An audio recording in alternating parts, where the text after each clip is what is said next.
What else have you done 200 times? Brush my teeth. That's it? Read my Bible. How many of the 200 episodes have you personally hosted? Ooh, that's a very good question. I only ask good questions.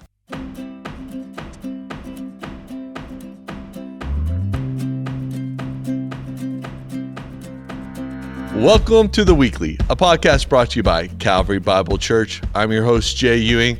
Thanks for tuning in. Like always, do me a huge favor. Visit calvarybible.com, click your campus, and find out what is happening in your neck of the woods. Get connected and stay connected by visiting calvarybible.com. So many great things happening this spring here at Calvary, and I want you to be paying attention. So visit calvarybible.com. All right. Today we have a great joy.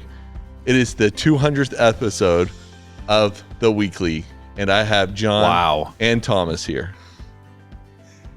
200. What else have you done 200 times? Brush my teeth. That's it? Read my Bible. How many of the 200 episodes have you personally hosted? Ooh, that's a very good question. I only ask good questions. I had a sabbatical where Patrick that's right, yeah, hosted for a few episodes. Mm-hmm. Mark, the Canadian, has hosted. It's an international podcast. Yep. International podcast. You two have hosted one time. The best episode, Really? The best episode that is in The Weekly is John and Thomas doing The Weekly. And there's 15 minutes of them talking about their lawns. So for my British friend who I don't remember that. The British friend who listens, you would hate that episode, but it's a classic. I think Brits they love would- their lawns, man. I know. It's like an English garden. Yeah. It's awesome. I would like to say that since then, my grass is extremely green. Yes. And in fact, in my whole neighborhood, my neighbor's grass is all dead. It's terrible. Yeah. Mine is lusciously green. Yes, it is. Yeah. And So is lusciously mine. plastic. It may be artificial. Yours is green? Yours is green? Yeah. Did you drop Milorganite on it? No. Not this season. Last season I did. Is Milorganite illegal now to use? Possible. Okay. I don't know. If my wife knew what was in Milorganite, it would be outlawed on our property. I feel like I'm about to see federal charges brought against John Boyle.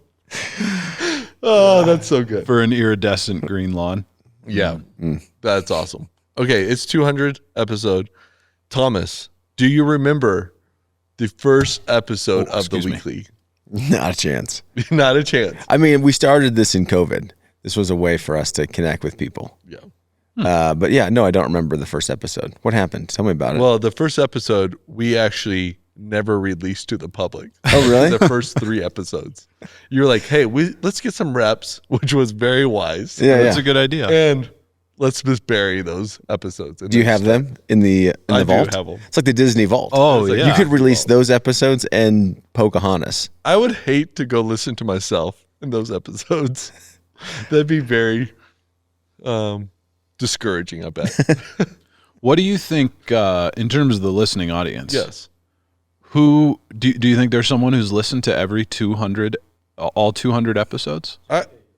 I would love to hear from them if they exist in the world. Like, Okay. send me an email. If you have listened to more than 175 episodes of The Weekly. I think I can name 5 people that have listened to at least 150 episodes. Seriously? Yeah. I Wow. can name I'd love probably those to 5 I'd love to people. know that. Yeah, here's the thing. Here's what I want you to do. That brings me to our giveaway today. Whoa. It would give We away. have a rare bird giveaway here. We have a Calvary pin. Was this before your lifetime, John? Or is this Lifetime? No, in Yeah. your lifetime of Calvary staff. This pin right here. What does it say on the back? Calmia Avenue, Boulder, Colorado. Okay, so it's I recall that pen. I think I started in the purple pen age. Purple pin age.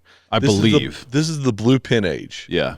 And for the 10th person that writes John to tell him how many episodes Yeah. they have listened to, we will gift this to you. I'll send it in the mail. Thomas will sign a letter that says "Happy Birthday, Thomas," and we will get this to you in the mail. Here's what's amazing about that pen, Yeah. and really all Calvary pens. It's like the widow's oil jar. Yes, That thing is from the early 90s. it still writes. It still writes. Yeah. It still has ink in that They're thing. great pens. It's a great pen. It is a great pen.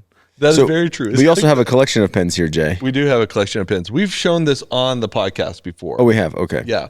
We did this maybe last year in an episode. We have all the pens that I know of, except for this white whale called the Rainbow Pen of Calvary Bible Church, which I have looked for at least 7 years. I've been in junk drawers. I have begged people.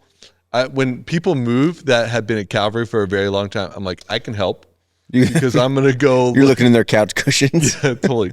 For the white whale. This is my earliest collection of the Calvary pen. You think that's the earliest one? This is the one I know of. Can I be honest with you about something? I worry that someday in the future, people will look back and say, when did Calvary Bible Church begin its decline? And the answer will be when they started collecting pens and putting it into a display case. Why is that? That just feels a little strange. No, this is a great hobby. It's an interesting hobby. This is, look, actually Thomas bought this. Do you remember this? display This case. pen, I think, used to be in the registry. Yeah, totally. This was in the friendship registry that we would pass every service, Yeah. Yep. and we would ask people to sign in. Yep.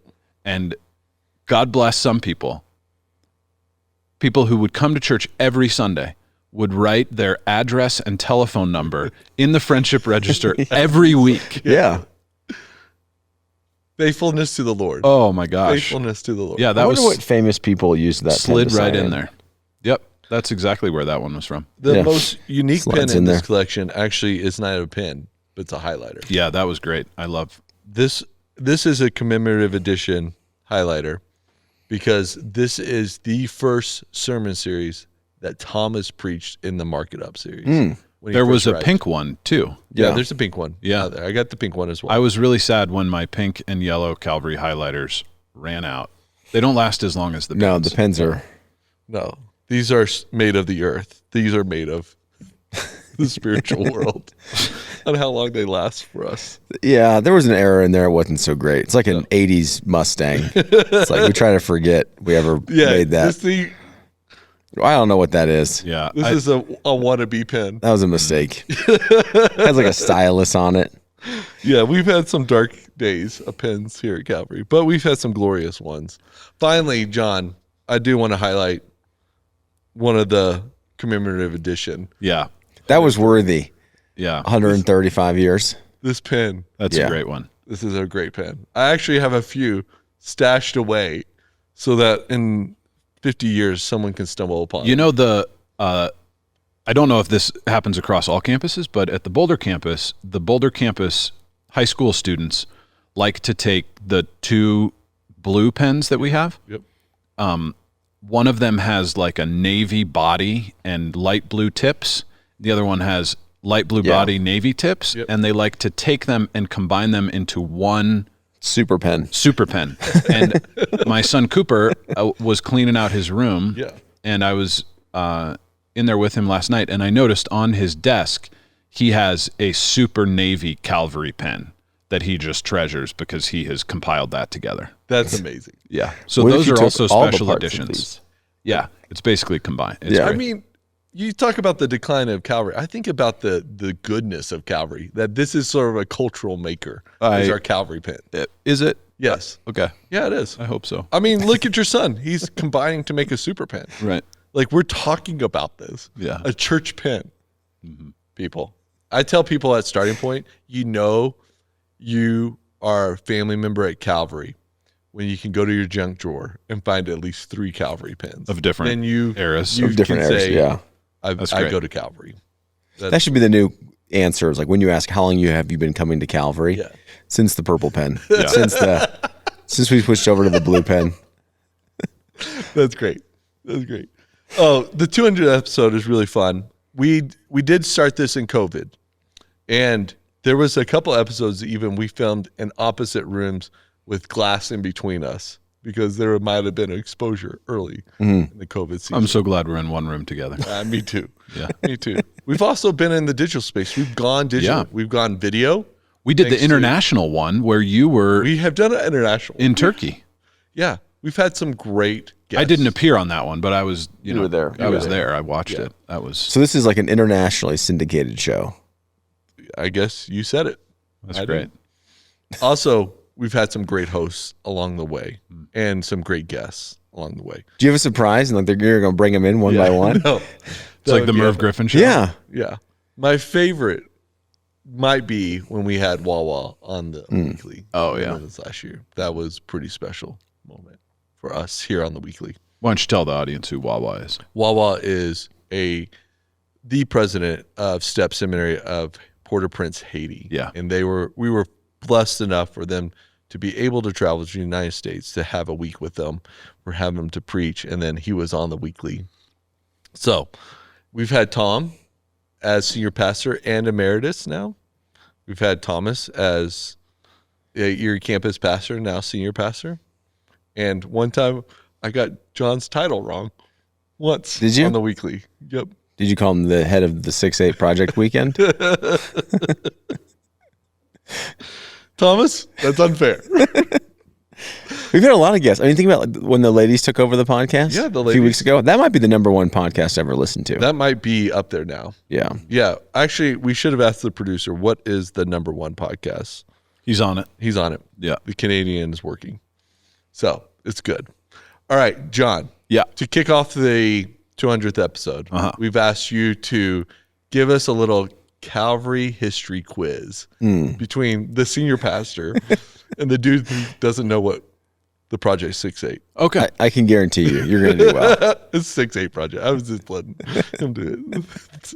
Okay. Well, considering that this is a podcast, I just wanted to start with a couple quiz questions Yeah. related to podcasts in general. Okay. That'll kind of warm you This up. is the only podcast I know that exists. Okay. That's unfortunate. So before we jump into some Calvary history, I'm curious if you know. What are we doing? You guys are competing to Sure, answer the let's go with question? that. Yeah. So whoever how do we wins do gets it? to You keep just their job. Answer it first? Okay. Yeah, if you get any wrong, you're fired. Okay. When was the term podcast first coined? What year? 2009. Okay. 2011. Okay. You are both wrong. Okay. The correct answer is 2004. Well, that's early. With it's Apple, right? Yeah, so that would be the second question. Where did the word podcast come from? The Apple universe. But how? Probably their iPod, and it was like maybe a show on their iPod. Yeah, probably. Is that I would agree close? with Yeah, it is I don't know how to pronounce this word. A portmanteau. You know what I'm talking about? A portmanteau. Thank you. that. A Mark. word that John didn't know. Well, I just didn't know how to pronounce it. A portmanteau is when you combine two words into a new word. Ooh. So iPod, Yeah.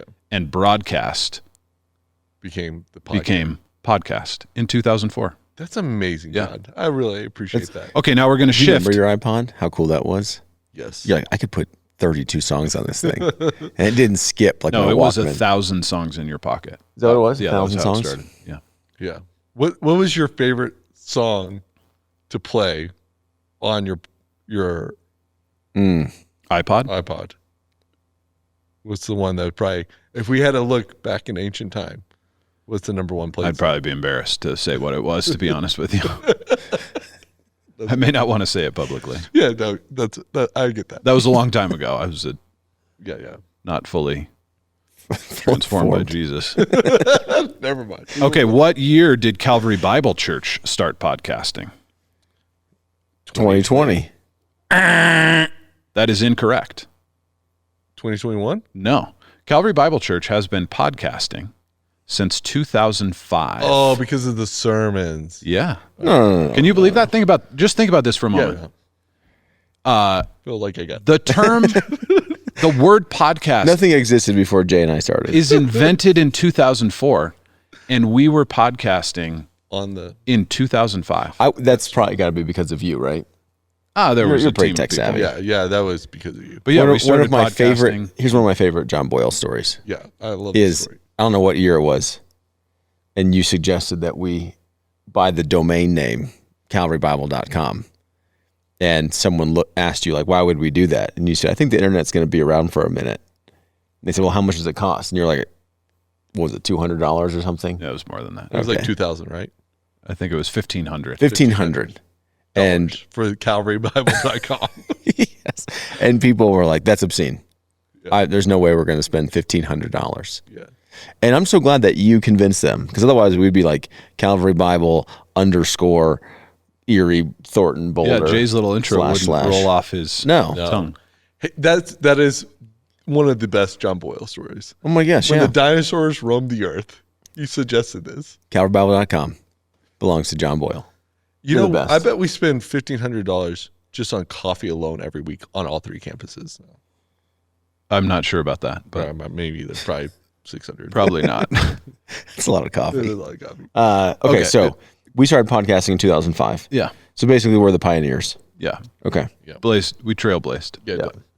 Early adopters Really. on the distribution curve. Yeah. All right, so are you ready for some Calvary history? Yes. What is the official date, month, day, year of Calvary Bible Church's founding? It's January Yeah, it is definitely 3rd, 1889. Is it January or is it June? I think it's December. No, it's June. June something, 1889. What is it? January 2nd, Dude, you were so close. That's amazing. 1889.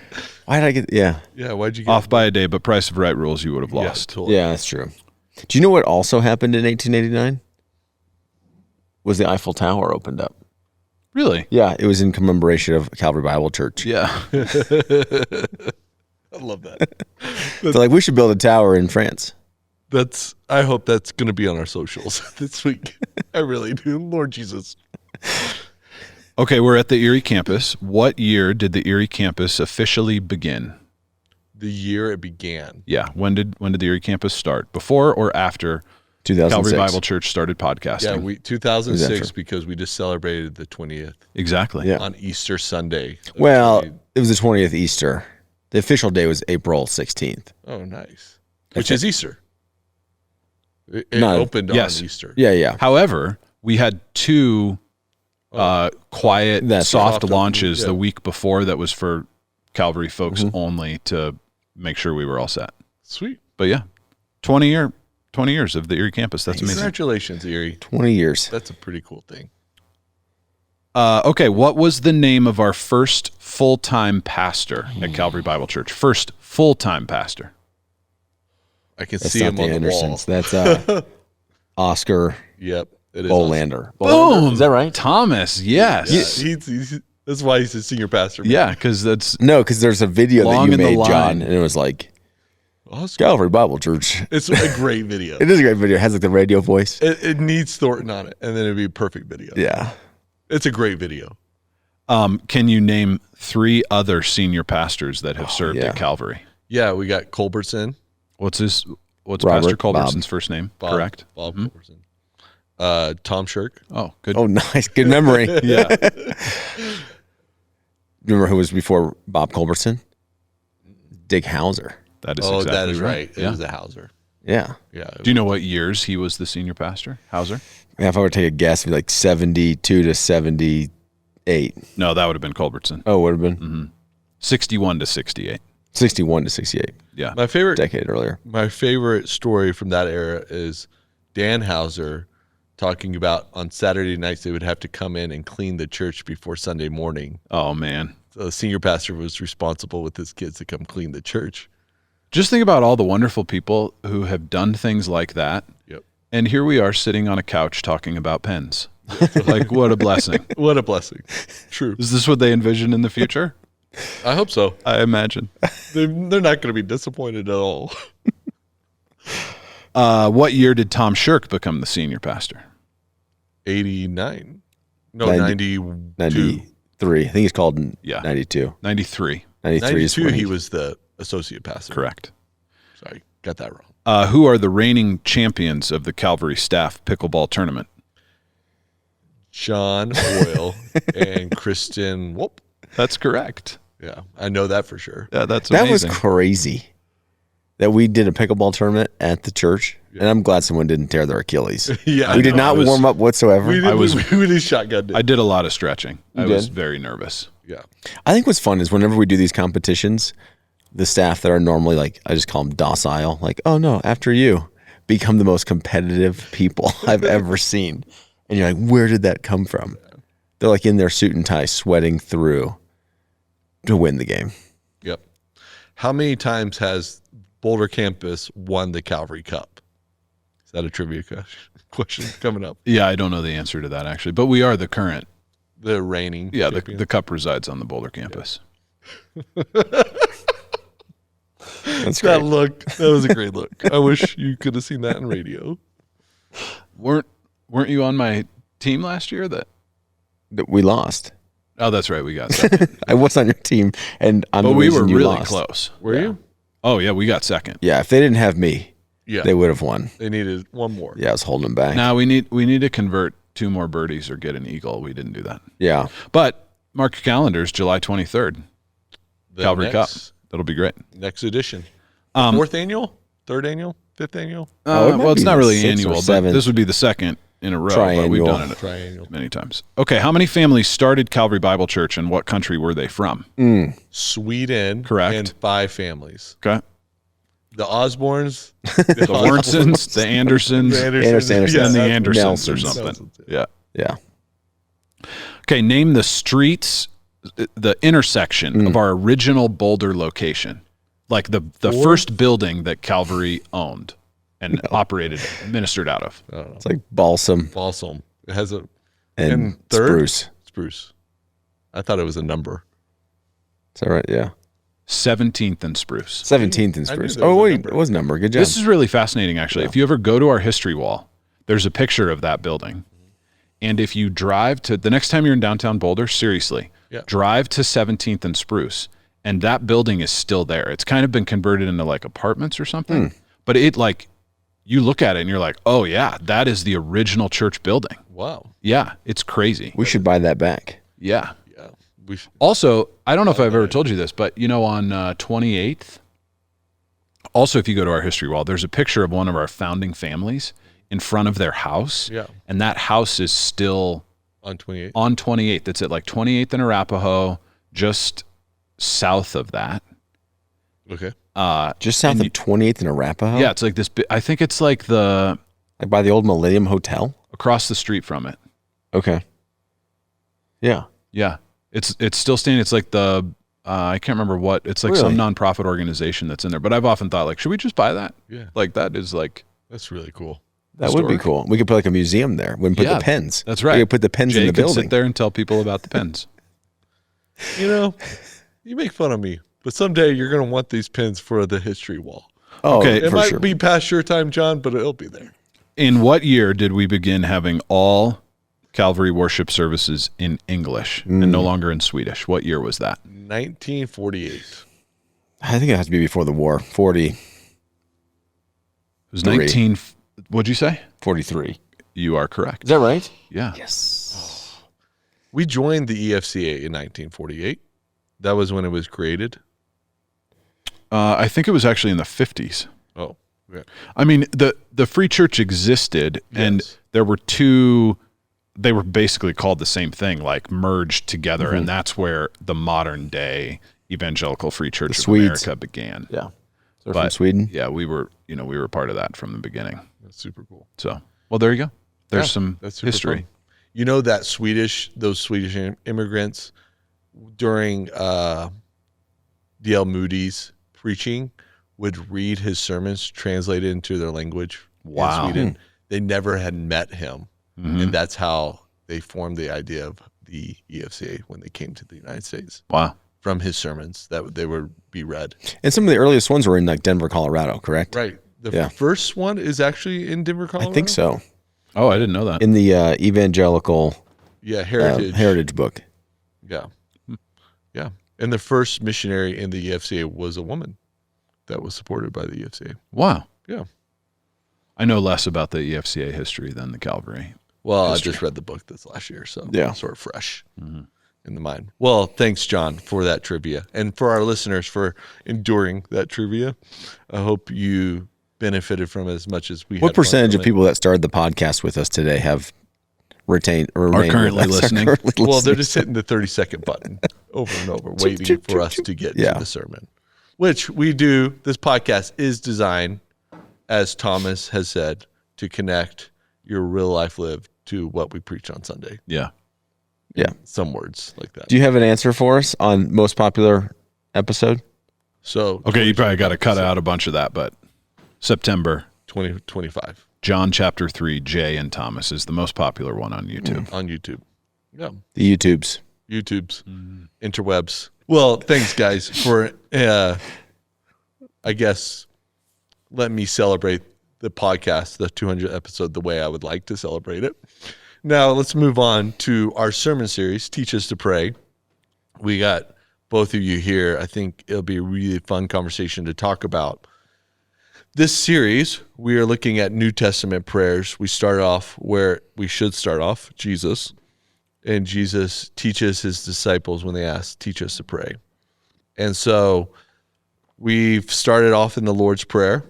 And let's start there. What do you think is so important about the Lord's Prayer? Well, one thing I would start with is I think it's really important to learn how to pray. Yeah. Do you remember who taught you how to pray, Jay? Or where did you pick it up from? I learned it as a kid from hearing others pray. Yeah? Totally. Who were some of those like historical people? My grandmother, my parents, people like that. Yeah. Early in my childhood. Do you remember who taught you how to pray? Yeah, we were talking about this at our staff meeting in Boulder yesterday. And, actually the Lord's Prayer, the church I grew up in, we would pray out loud the Lord's Prayer at every worship service. Yep. So that is one of the formative prayer experiences of my life, is memorizing, learning, speaking the Lord's Prayer. And then I just think, throughout my life, I've had so many people who I've learned from, watched. But that was a really formative experience for me. Yeah. What about you, Thomas? I think that's true. Similar. We would pray the Lord's Prayer. And I knew it from a very young age, before I even knew what all the words meant. Yeah. But yeah, listening to people pray, praying with people, because as you're listening to them speak with God, you're going, oh my goodness, that's different than how I talk to God. Right. But yeah, that was formational of always listening to somebody pray. Yeah. That is the beginning of prayer, I think, is listening how someone prays, which is so important that Jesus teaches them. Right. The disciples are listening. What do you think about the Lord's Prayer? What was sort of the thing you're like, wow, I love this, as you were preparing for the sermon of the Lord's Prayer this time around? I think was one thing that kind of caught me off guard was there's a lot of people that don't think you're supposed to pray the Lord's Prayer. It's just, you're not supposed to pray wrote, prayers that other people have prayed. It's just an example of how to pray. I don't know, I was a little surprised by that because I regularly pray the Lord's Prayer, specifically with my kids at night, I think that was one of the things that just caught me off guard was, whoa, people don't actually think you should pray this in almost a verbatim way. Now, I would agree that it is the most beautiful framework for prayer. When Jesus gives an example of how to pray, I don't think he's actually missing anything in the Lord's Prayer. I think it's an all-encompassing prayer of anything that we would potentially be asking for, connecting with God with, is summed up in the Lord's Prayer. So it becomes the scaffolding to build a prayer life off of. Yeah. I like that language you use this time around, the scaffolding to pray. I think that's super helpful for us. Those who are unfamiliar on how to pray or think their praying is inadequate, that's a helpful sort of tool. John, what's your reflections on the Lord's Prayer? What caught you off guard this time around? I don't know if anything caught me off guard, but it's just so helpful to see the balance even in the first verses of our Father who is in heaven, hallowed be your name. like that juxtaposition of like, we have a relationship with a person who has a name, who lives in a reality that is distinct and separate from ours, and yet is engaged in what happens in our world. And he is set apart, and he is holy, and he is distinct and different, and yet we can come to him and ask for something as simple as, I need bread today. Like that is a different conception than some other world religions conceive of what an all-powerful creator might be like. Yeah. You know, that God is in a category all by himself, but he is completely and totally approachable. We can ask him for, you know, what at sometimes might feel like a simple thing, at other times might feel like a desperate need of, I need bread today, you know? That's amazing. Yeah. I think out of the whole prayer, the phrase, praying for our daily bread, is so foreign to us. Yeah, I know. Where we live in society, how we live in the world today. However, it is super formative for us to pray for our daily bread. And it may not be literally bread today, but it is something of a need that we do need today. Mm-hmm. I think that was an important distinction. That's like the most foreign part of this prayer. Yeah. I think as we read it in today's world. That's a good reminder, though, because that is like a way that we build faith, is we think about what we need from God today.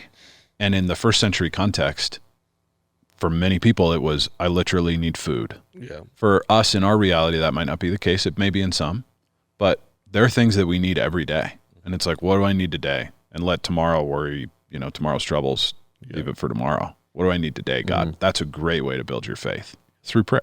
Yeah. Okay. I would love your insights on, like, did Jesus make up this prayer? Like, it is his prayer, but is this like something new that he's creating, or is this a reality in which the people of God have always been invited to pray? What's your insights? Yeah, some people look at it and they're like, oh man, this is a revolutionary new way to approach God, and you're going to approach him as Father. I don't think so. I think that is a very Jewish way, actually, of approaching God, since this is like a callback to the Exodus story. I think Father's actually the title that they're crying out to, like a father brought them out of slavery, as the Father provided bread in the wilderness, as God's like keeping them from temptations in the wilderness. All of that is Father figure. So they have prayed to God as Father, but I think what he is doing is he's crystallizing for them their relationship with God. And it's not so much that you pray to a God, it's that you pray and that you are with a God. You're in communion with a Father. Like, this is a familial, conversation that's happening. I think what's amazing is that Jesus, who prays to my Father, my Father, my Father, then just incorporates them and says, all right, our Father. Like, I am bringing you into the family through the work of the cross, and we will call out to the Father together. That's incredible. So I think he's taking what has been known in their prayers and crystallizing it. Yeah. What do you think? The "our" in "our Father" means it's a collective community thing. Yeah. That we share mutually in this Father. And I like what John said, like, in his earliest memories, recollection, is a church that prayed it weekly, which is part of what prayer is. Prayer in isolation is okay. Prayer in community is powerful. Mm-hmm. Because when we set into community and step into a Sunday morning, and I have to pray the Our Father who art in heaven with everyone else, my language for the day might not have been there. But the reality is my language needs to get there, and the community helps me get there. Does that make sense? Absolutely. So there's something really beautiful about your earliest memory of church life. Totally. Or even tucking your kids into bed. I think, When you pray it with your kids, do you pray it, thy will be done? Or what kind of language do you use? This is always whenever we pray it at Calvary, we're like, okay, you need to explicitly tell people which version trespasses, are we doing? We going debtors, we going sinners. We're going trespasses. And we going thy or your. Yeah. This is trespasses is the standard at Calvary, just like the pin. You think so? I feel like when you're doing it corporately and you say trespasses, it's like so much. Yeah. it's There's hardly a lot of S's floating. there are. around. Yeah, there's a lot happening. Yeah. I think debtors is the way to go. But thy will be done. Yeah, it's pretty formal. Yeah. But we use debtors, not trespasses. Okay. But to your point, the whole prayer is plural, you know? Yeah. Yeah. So it's give us Right. our daily bread, forgive us, you know, as we forgive. Yeah. So the whole thing is to call you into the community of believers, which is remarkable. Mm-hmm. But we'll pray it pretty, verbatim on most nights as they get tucked into bed. And then sometimes we just use it as the framework. Yeah. So, Lord, we need help today. We need help tomorrow. Right. Would you, whatever issue is, being dealt with, we'll present that in prayer. Yeah. I love the idea, and I don't know if it's helpful all the time, but to tell people who are like, I don't know how to pray, Pastor, how do I pray? I'm like, pray the Lord's Prayer 3 times a day, and then move away from it after you realize you've put it in your own language. You've internalized it. Mm-hmm. Yeah. Like That's when you wise. start to change the verbiage because you prayed it so much, and it's something within you that's coming out. Yeah. But, that sounds pretty religious and legalistic, but I think it's a reality. Like the Lord's Prayer is there to teach us to pray. And we need to be taught. Yeah. That's it. We have to learn how to do it. Yeah. Yeah, It's not something that we should assume just comes naturally. totally. And if it's the thing that Jesus told us to do, let's go with that. Yeah. You know what I mean? And it's a good, I think what makes it such a great framework is it does balance like exalting and declaring who God is and bringing our needs to him. Mm-hmm. And those two things ought to happen in prayer, Yeah. So let's say someone at Calvary wants to deepen their prayer life through this season of this. What are the things, sort of the tools and the tool shed you would give them going into deepening their prayer life? I mean, I would encourage you to be in church on Sundays. We're not going to go through all the prayers of the Bible. We're not even going to really dip into the Psalms, which is like the prayer book of the Bible. But we're going to look at 7 distinct prayers of the New Testament and just peer into other people's prayer lives. Like we all mentioned how we learn to pray by listening to other people pray in our life. This is another way of learning and understanding what prayer is. Yeah. So even this week, we're going to go to Luke chapter 1 and look at Mary's prayer. Now, if you look in your Bible, the headline says Mary's song. Yeah. And so, well, what is it? Is it a song or a prayer? And it's like, yes. Yeah. This is a category of prayer that most people don't recognize as prayer of praise, So we're going to unpack several of these that will expand, I think, just your categories of what prayer is. Because I mentioned this in Erie. First and foremost, prayer is communion with God and formation. Mm-hmm. And so learning how to pray deepens our communion with him. And then it forms us, like how we think about ourselves, about God, about others. Perry did a great job in Boulder talking about when you are outside of the world, so to speak. He's looking at Artemis 2 astronauts coming back, and you can't even put things into word, but because your perspective changed. Like you come back to the world, and everything is fundamentally different. Though the world itself hasn't changed, you have in such a profound way that you don't even engage the world the same. And that's prayer. Prayer is a way in which you get connected to the living God, and everything about life changes, though the world seems to be somewhat the same. So I would say be around these 7 prayers. It's gonna broaden the category of what prayer is. Yeah. John, what do you think? What would be your pastoral advice or wisdom? Obviously, it would be dependent upon where they're at. Right. If it's like, I have no experience praying, I think your suggestion of like, hey, jump in, try the Lord's Prayer. I think practicing as we go through and learn from different people in the scriptures and different examples of how to pray, I think practicing praying in that way can increase your understanding of what it means to be a prayer, because there are all different types of praying and ways you can pray, and experiencing types that maybe you're unfamiliar with are great. And Mary's song, prayer, whatever it is, you might, if that's a new idea for you, if you think like, well, a song isn't the same as a prayer, I would encourage you on Sunday morning when you're here, like, be thoughtful and prayerful as you are singing some of the songs we're singing together, and help the Lord shape your heart so that experience can be prayerful for you, not just I'm singing. Yeah. But think about like, no, I'm saying these things to God. Yeah. And that's like probably what Mary did in the Magnificat, Like that's a cool experience, and you need to try those things to sort of grow your prayer muscle. Yeah. I think when you understand that what we do on Sunday morning is we just sing prayers together before we open God's word, it will change how you view what we do on Sunday morning and how you internally process. You're not thinking about, oh man, music is awful, the drummer didn't come in. You're thinking about, I am praying to God, and my life goes vertically. Yeah. In these moments. So yeah, that's a really good insight. If you've been praying for a long time, like decades, years of praying, I think sort of have a category to at least every other year read a book on prayer as a Christian. Not because you need a new way of praying, but I always find something, at least in the book I read on prayer, to be helpful or to reorient my heart to the reality of prayer. And there's some great books on prayer. There's some okay books on prayer, but at least have it in front of you, maybe even a missionary biography on how they prayed. Right. And it's not that you want to do exactly what they do, but you want to learn what type of heart it requires to engage God in. Yeah. More important. You don't want to feel like you've arrived Right. in your prayer life. Totally. Mm-hmm.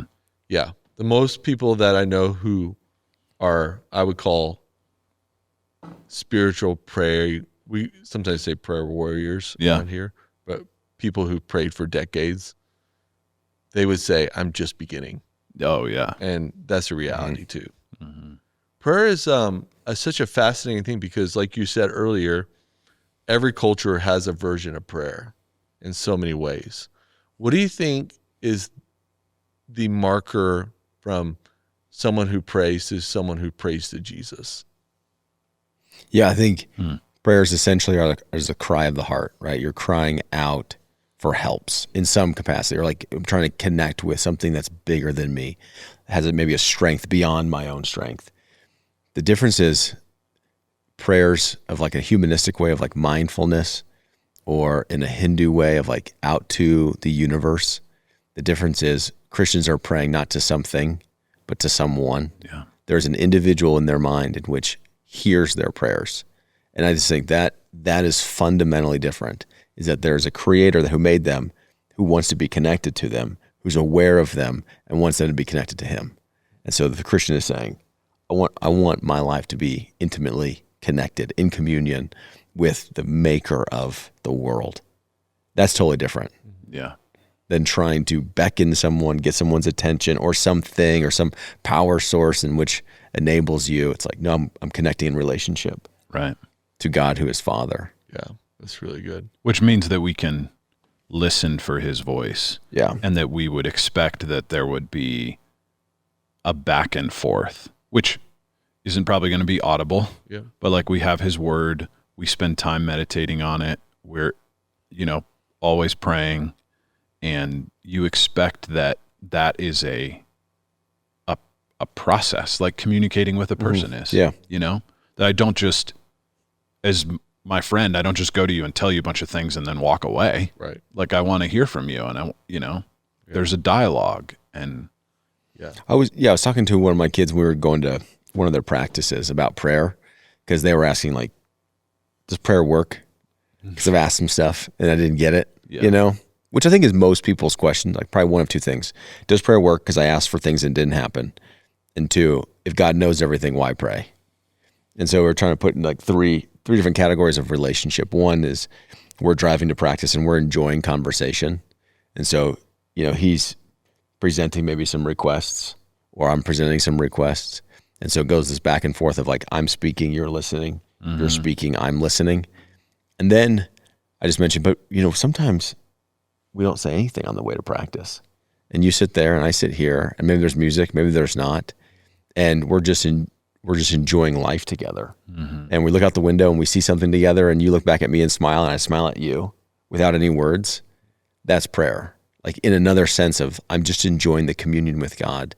and I'm just aware that he's with me and I'm with him. And there's things that I see during the day, and I just smile, and he smiles. And it's like, man, it's so good to be in communion with God today. Yeah, that's right. And no words were exchanged. One of my favorite quotes about prayer, Jay loves this quote from Karl Barth, is in prayer, God invites us to live with him. And I think that's what you mean. Like, yeah, it's not like in prayer, God invites us to ask him things. He does. But really, it's just living with him in all the ways of life that we do, and that our heart aligns with his. We become aware of his perspective about things, and we're just living life with him. Yep. That's what makes prayer so profound and beautiful and important. Yeah, that's really good, John. I just add, even with Eugene says, turn the internal dialogue just to God dialogue, and then you'll be praying. And I always found that really helpful, Right. because I have an internal dialogue that I'm talking a lot to myself. In reality, turn that internal to just God talk. And I bet a lot of those things you're talking about to yourself are like worries that you have. Right. Right? Totally. And what does the Lord say? Right. Cast your anxieties on him, you know? Don't be anxious about anything, but in everything with prayer and supplication, with thanksgiving, make your requests known to God. Like, yeah, when you're spinning on something, that is such a good word. Like, don't just spin about it. Tell the Lord about it. Like, I'm really worried about this. What do I do about it? Help me. Right. How do I handle this? Like, answer, you know? Yeah. And that's part of praying. It is part of praying.